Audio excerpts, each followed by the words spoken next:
Hello বন্ধুরা, আজকের একটা সুখবর নিয়ে আমার মিনি ব্লগটা শুরু করছি। আজ ছিল একটা স্পেশাল ডে আমার জন্য। স্পেশাল ডে কেন? কারণ কি, আমি প্রায় 2 বছর পরে আজ আমার পুরনো কাজের একটু ফিরে গেলাম। কেন কি, আমি যে কাজটা দেখে কাজটা করে বড় হয়েছি তার জন্য আজ ফিরে যাচ্ছি। সেই কাজে একটা সুযোগ হাতে এসছে, সেই সুযোগটা যেন হাতছাড়া না হয়। এই জন্য আমি কিন্তু ঘরে টুকটাক করে রেডি হয়ে নিলাম এবং নিজে একটু সাজুগুজু করে বেরিয়ে পড়লাম আমার সেই কাজের উদ্দেশ্যে। তো আর এবার বলি যাচ্ছি কোথায়। হ্যাঁ বন্ধুরা, যাচ্ছি আমি দূরদর্শন ত্রিপুরায়, যেখানে আমার ছোটোবেলা থেকে আমি কিন্তু অনেক কাজ করেছি। প্রসার ভারতী দূরদর্শন কেন্দ্র আগরতলা যখন ছিল, গিয়ে সোজা চলে গেলাম স্টুডিও রুমে, মেকআপ রুম দেখে তো নস্টালজিক অবস্থা আমার। মেকআপ রুমে বসে একটু যদি ভিডিও বা ছবি না নিই ভালোই লাগে না। শর্মিলিদি আমাদের মেকআপ আর্টিস্ট ছিলেন এবং তিনি বলছিলেন যে তোমার মেকআপ কিন্তু অবশ্যই করতে হবে, এই মেকআপে চলবে না। তাই চটজলদি করে বসে পড়লাম মেকআপ করার পর কিন্তু আমার সেই আগের ফিলিংসটা বারবার মনে হচ্ছিল।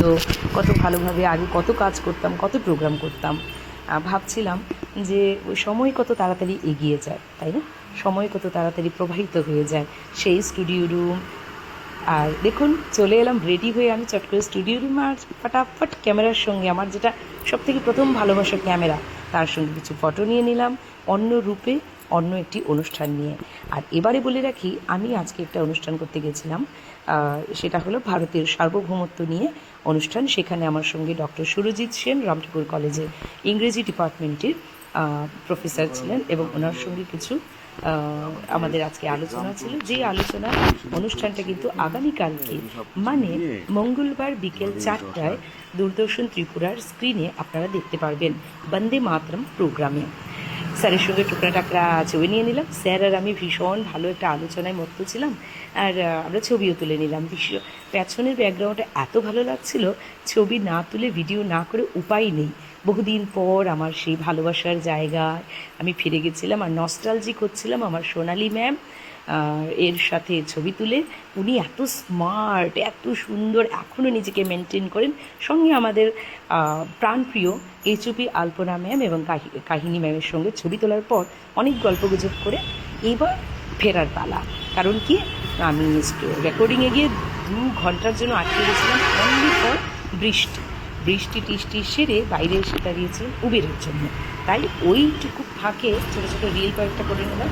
আর ওই জায়গাটা হেঁটে হেঁটে দেখছিলাম যে কতটা সুন্দর। আমার সেই পুরনো স্মৃতিগুলিকে আরও একবার স্মৃতিপথে মন্থন করতে চেষ্টা করছিলাম। আর দেখতে দেখতেই বৃষ্টি থেমে গেছে, আমারও যাওয়ার পালা চলে এলো। উবের বুক করে নিয়েছিলাম, চট করে উবেরে উঠলাম আর চললাম বাড়ি। তো বন্ধুরা, আমার এই অনুষ্ঠানটা আগামীকালকে তোমরা অবশ্যই দূরদর্শন ত্রিপুরার পর্দায় দেখো, চোখ রাখো। বন্ধুরা, আমার অনুষ্ঠানটা অবশ্যই আপনারা সবাই দেখবেন এবং দূরদর্শন ত্রিপুরাকে অনেক অনেক বেশি করে ভালোবাসা ও সাপোর্ট দেবেন। আমার প্রাণপ্রিয় সোনালী ম্যামকে অসংখ্য ধন্যবাদ যে আপনি আমাকে আবারও ডাক দিলেন আমার কাজের জন্য। আমি খুব খুশি এবং আপনার কাছে আমি সবসময় চিরকৃতজ্ঞ থাকবো। এত বছর পরও আপনি আমাকে ভালোবেসে ডাকলেন, আপনাকে অনেক অনেক থ্যাংক ইউ। এবং থ্যাংক ইউ দূরদর্শনের প্রত্যেকজনকে যাদের সঙ্গে কাজ করে বড় হয়েছি। Thank you.